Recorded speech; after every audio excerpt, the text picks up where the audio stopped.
Hey friends, so Kylene here, back here at the homestead. Welcome to our channel and our homestead.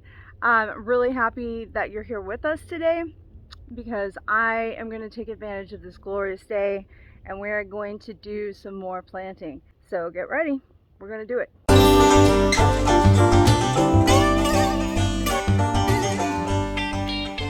So over the weekend we worked with the tractor and we were clearing out a section that is going to be eventually our circle drive. We've got gravel coming in tomorrow, so we'll tape that for you so you can kind of see what's going on with that. And we worked yesterday to pull a lot of roots and stumps where there were trees and brush grown up out of the area. I'll show you what it looks like, just one second. So as you can see, we do have electric on the property, but it's not hooked up or anything. So, but that explains the electric pole. The area that you're seeing here marked out with the flags is going to be the parameter, the inside parameter of the circle drive. And I am going to plant a garden in the center of that, surrounding that electric pole, and just kind of make it prettier. It's going to be a useful garden, flowers, some medicinal flowers, and then herbs for my kitchen. I can't necessarily plant the whole parameter because we are having gravel come in. I don't want to plant the full length of that circle and then have the gravel truck run over it or whatever. So I'm just gonna leave the outer portions for a later date, but I am going to kind of clean up the place a little bit in that area, and then I'm going to haul in some dirt and I'm going to plant some of the beginnings of that garden directly around the electric pole. So I am excited and I'll show you what I'm going to do here in just a minute.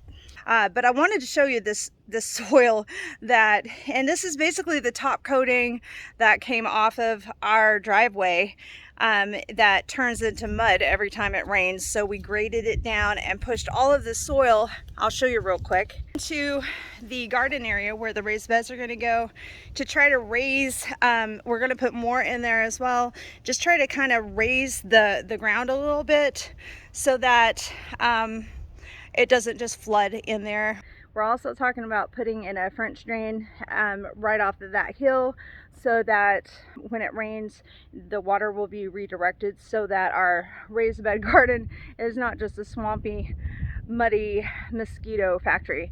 But look at this soil. As I was digging into it, I noticed all over there were tons of earthworms, and earthworms are a gardener's best friend. You can see here though, I mean, look at that. I don't know, I think the earthworms have kind of hidden. There's there's some right there. There's a lot of organic material in this too. I'm not worried about it. I'm just gonna leave it in there. It'll compost in place over here in this garden, and some of it is still kind of wet too. This is as much as I can probably push on my own right now in this wheelbarrow, so that's where I stopped. But now we're going to go ahead and try to get it dumped over there and kind of build that area up so we can start planting.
So I've got my seeds, I've got my area kind of plotted out. I'm gonna do a slight mix of different seeds. First, I thought it would be great to plant a morning glory or two in closest proximity to that pole, so that, you know, they can kind of wind up and grow along the pole. I don't think those electric poles are extremely beautiful, so I'm going to try to synthesize it into the aesthetics of nature with these. I also have some mixed Sweet Williams. I have some zinnias. I have some echinacea, which is a medicinal edible flower that has great properties. If you're not familiar, you should look it up. So we'll see what I actually end up with over there. And then what I'm going to do is bring the garden out from that center, and I'm gonna try to make a mandala out of it, in it like a circular design. So I think it'll be really fun. I've always leaned towards the artistic side, so I think using gardening and plants in an artistic way is just kind of pretty and kind of cool. So I'm gonna try that. So the morning glory is it says it's an annual. I imagine it will put off seeds in the fall, and so maybe I can just kind of keep it going. I don't know, we'll see how that works.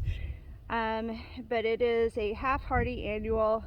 It says giant, oddly marked flowers, often 3 inches across in radiant shades of red and blue, distinguish this fine blend. And of course it's a vining flower, so it's great for trellises, arbors. I think hummingbirds also like them. Some of these flowers that I'm going to be planting is just simply to draw in pollinators, and then I'll have the kitchen herbs on the outer perimeter of that circle. So let's get to planting.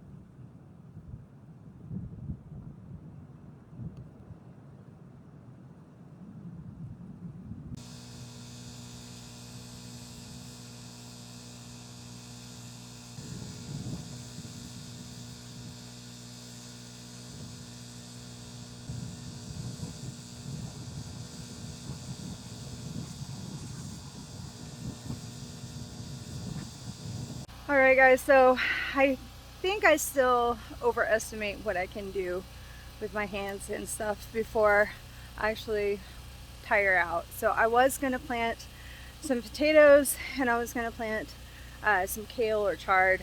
Hadn't decided yet which one, but after pushing the wheelbarrow, digging, raking, tilling, my hands are just kind of done. So I'm going to have to do that another day. I'm learning that moderation is key, and while I can do a lot of things right now, sometimes I can only do them for a shorter period of time than I'm used to. So until next time, I'll see ya.